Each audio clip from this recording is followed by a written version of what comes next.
Hello, नमस्ते, good morning. कैसे हैं आप सभी? उम्मीद करती हूँ आप सभी भी बहुत अच्छे होंगे। दोस्तों, अभी काफ़ी ज़्यादा सुबह का वक्त है। मैं उठकर अपने जो पर्सनल काम है वही कर रही हूँ और मुंह वगैरह धोने के बाद, फ्रेश होने के बाद मैं लग जाऊँगी अपने दूसरे काम में, जो कि फ़र्स्ट प्रायोरिटी मेरी होती है मेरी बेटी को तैयार करके टाइम पे उसे स्कूल भेजना। तो मैं वही करने वाली हूँ। इसके बाद सबसे पहले मैं चाय वगैरह चढ़ा देती हूँ और जैसे ही चाय वगैरह बनती रहती है वैसे ही मैं अपनी बेटी को भी रेडी कर देती हूँ। वैसे तो मेरी बेटी जो है वो अब थोड़ी मैच्योर्ड हो गई है, बड़ी हो गई है और वो अपने काम खुद भी कर लेती है, बट कुछ काम ऐसे हैं जैसे कि बाल वगैरह कंघी करना, चोटी करना, वो सब कुछ अभी वो नहीं कर पाती है, तो वो सब कुछ मुझे करना पड़ता है। तो फटाफट से मैं यहाँ पे किचन में आ गई हूँ। दूध निकाला है फ्रिज से, क्योंकि हस्बैंड जी जो है वो दूध स्टोर करके मतलब ज़्यादा लेके आते हैं और वो मैं स्टोर कर लेती हूँ। 3-4 दिनों के लिए मेरे काम में आती हैं।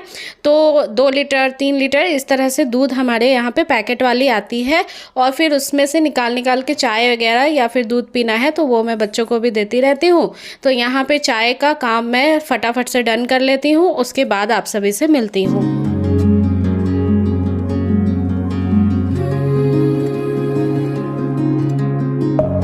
Deep within, here we go, but somehow I'm caught in the middle. Is this the end before we've even begun? तो फटाफट से चाय वगैरह पीने के बाद बाबू की मैं कर रही हूँ चोटी, 2 चोटियाँ। और दोस्तों, इसके स्कूल में मेरी बेटी के 2 चोटियाँ जो गूंथ करके होती है वही वाली अलाउ है। तो इसके हेयर थोड़े बड़े हैं और उसको अभी अपने बाल को बढ़ाना भी है, क्योंकि ये कटवाना नहीं चाहती है। तो इस वजह से मुझे जो चोटी है वो अच्छे से करना पड़ता है और इसमें थोड़ा टाइम भी लगता है। उसके बाद मेरी बेटी जो है तैयार होकर निकल जाती है स्कूल के लिए बस स्टॉप तक। उसके पापा उसे ड्रॉप कर देते हैं। तो मेरे हस्बैंड जी जो हैं बाहर वेट कर रहे हैं और बेटी को मेरे ड्रॉप अभी फटाफट से करके आ जाने वाले हैं। तो मैं इसको बाय कर रही हूँ और मेरी बेटी जा रही है अब स्कूल की तरफ। इसके बाद जो अगला काम होता है मेरा वो होता है, अगर मेरी बेटी नहीं उठती है तो फिर मैं किचन के काम को समेट लेती हूँ।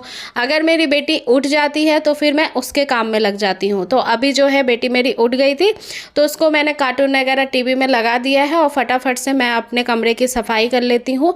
सर्दियों का मौसम है तो एज़ यूजुअल जैसे सभी के घर में बहुत सारे बेड पे कपड़े वगैरह पड़े रहते हैं, वैसे मेरे घर में भी है। और मैं जो है ठंड से बचने के लिए एक ब्लैंकेट को अपने जो है कमरे में बिछा करके रखती हूँ बेड के ऊपर, बेड शीट के ऊपर, ताकि गर्मी बनी रहे और बच्चे को गर्मी ना लगे, मुझे भी ना लगे, क्योंकि हमारा जो घर है वो काफ़ी ओपन है, हवा काफ़ी चलती है ठंडी, तो ठंड लगती ही है। और कॉटन जो बेडशीट है उसमें तो और भी ज़्यादा लगती है।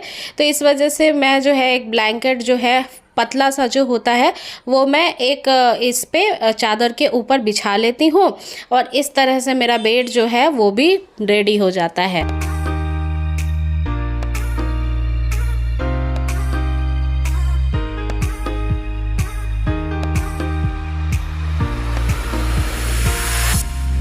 तो बेड वगैरह लगाने के बाद, झाड़ू वगैरह पोछा वगैरह करने के बाद मैंने नहा लिया था। खाने में मैंने बनाया है आज बहुत ही बढ़िया ये दाल है जो खड़े मूंग की होती है, चावल हैं, थोड़ी सी सैलड है और पापड़ है।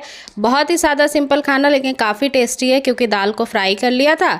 अब इसके बाद सीधे मैं रात को मिल रही हूँ। मैं बना रही हूँ पनीर के पराठे और यही आज हम खाने वाले हैं। तो ये छोटी सी ब्लॉग वीडियो कैसी लगी आपको ज़रूर कमेंट करके बताइए। आपको मेरी वीडियोस अच्छी लगती हैं तो चैनल को सब्सक्राइब करिए और अपनी कमेंट्स ज़रूर मुझे मेंशन करिएगा। अगली बार फिर से मिलूंगी। बाय।